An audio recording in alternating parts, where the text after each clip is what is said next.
time to put the apple tree sprayer together. Thought I'd show you what my dad made. First of all, he had about 100-gallon old tank from the farm that he drilled a hole for a drain at the bottom, and a pipe with a valve, pressure gauge, input and output, and an overflow pressure valve. Then he wanted to put it down this old B. Allis, about a 51, so he built a platform, which is actually quite neat, that's very easy to make. He used some, I think maybe some hardwood, that might be pine, 2x4s.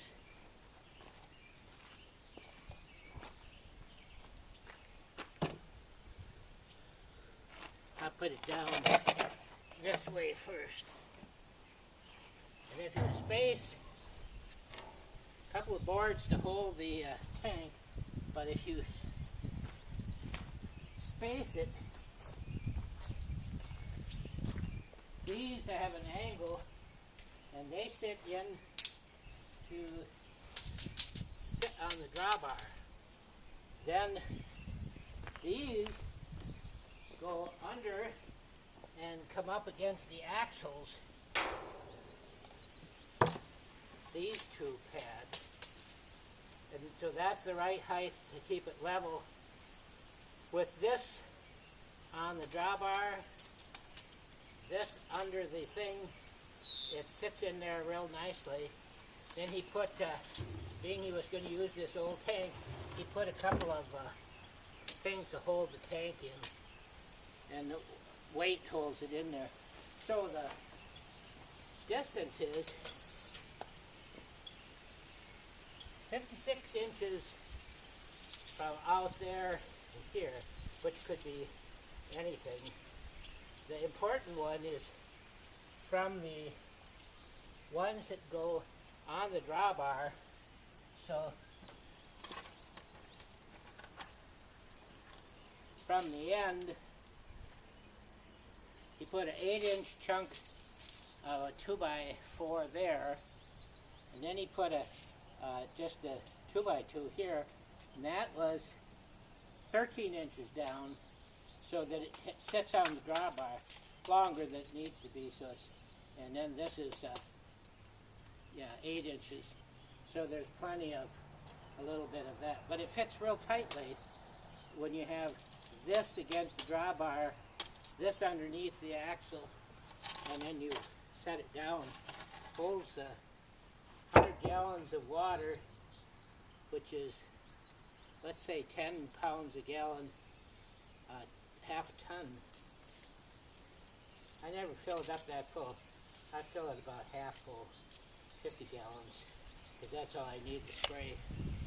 So the rest of this sprayer outfit is really quite simple. The core of it is a pump, a roller pump that fits over the PTO shaft. So this is a roller pump. You can buy these at the, it says New Brighton, Minnesota, but it doesn't tell. Out, in. So there's an input from the tank and an output to the sprayer. If I got that, yeah. In to the pump and out to the sprayer. The hose, long hose down there, goes on the out with this nozzle. This comes out of the tank. We had it throttled down quite a bit because we didn't really need to have that much flow. And then to put it on the PTO shaft is a bolt here. So I first set it. All right.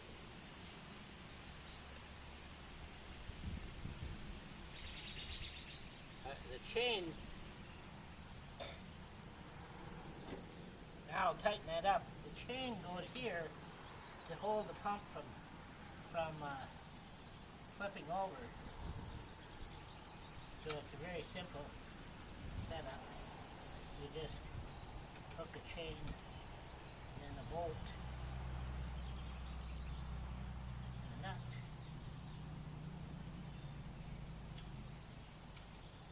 Oh, of course I lost it.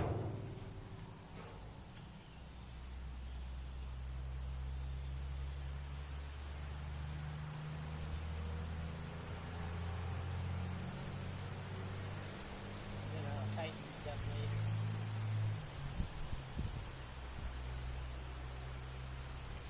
So then it can only go that far.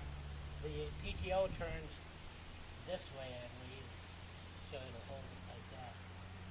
Okay, so then I put the two pipes that go on here. This garden, actually I use a garden hose. These are actually not garden hoses, these are washing machine hoses, and they're getting old, but we'll see if they leak or not. Whoop. And now we'll have to get pliers and tighten that up too.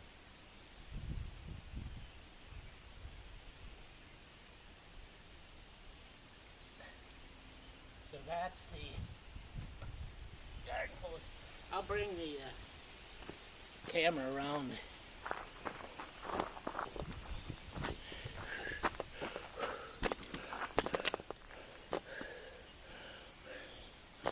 So we have one end on.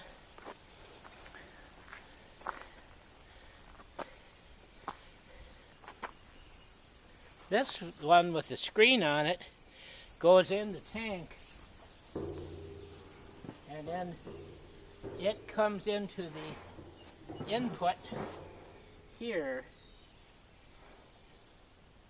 Then I have to screwdriver that tight. So that's the input, and then this would actually goes through the pressure part on the tank over there. Well, I'm going to go get the wrenches and tighten them up.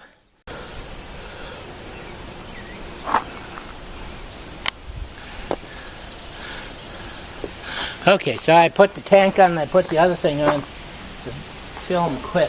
But, then all that's left is a long garden hose that I use.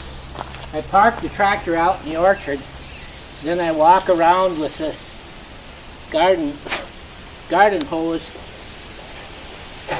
to, well, this end is a little bit damaged. I will see if it leaks or not.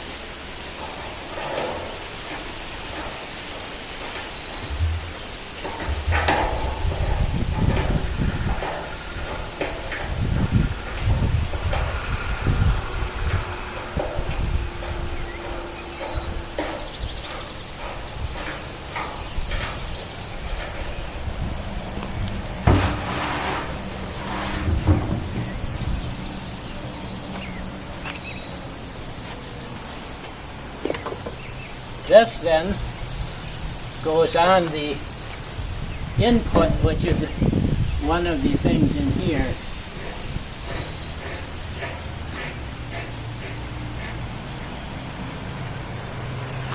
So I'll tighten these up. We'll see how it goes this year. The hoses are the weak point. They gradually get bent or something on the end.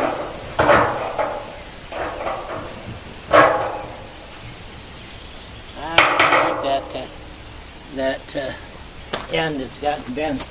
And then we put a nozzle on the other end of the hose, but I'm not going to do that until I add water to the tank and prime the pump and that, because it doesn't start up right away without a little bit of easy running. So I'm going to put some water in. I'm going to shut this off for a minute.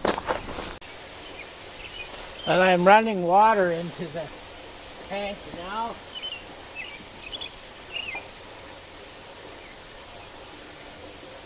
And I've got enough in there that it should work. So let's see. We'll put the tractor in neutral. Turn on the gas. This is the old B Allis. Turn on the switch.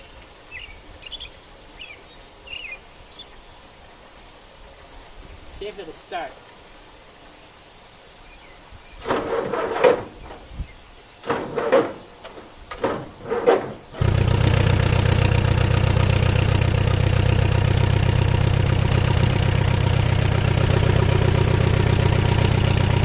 Now I put the PTO in here.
One B Allis, 500 bucks it cost. Dad, Grandpa, 1970 maybe. He bought it used from a friend of his. And the tank was from upstairs. The pump is the only part, and the hoses that we bought. The pump, I believe, was around $100. It's probably more now. Just a roller pump that you could hook up to a shaft with an adapter for a PTO, and anyway, and then the free tank. Looks like it'll run another year.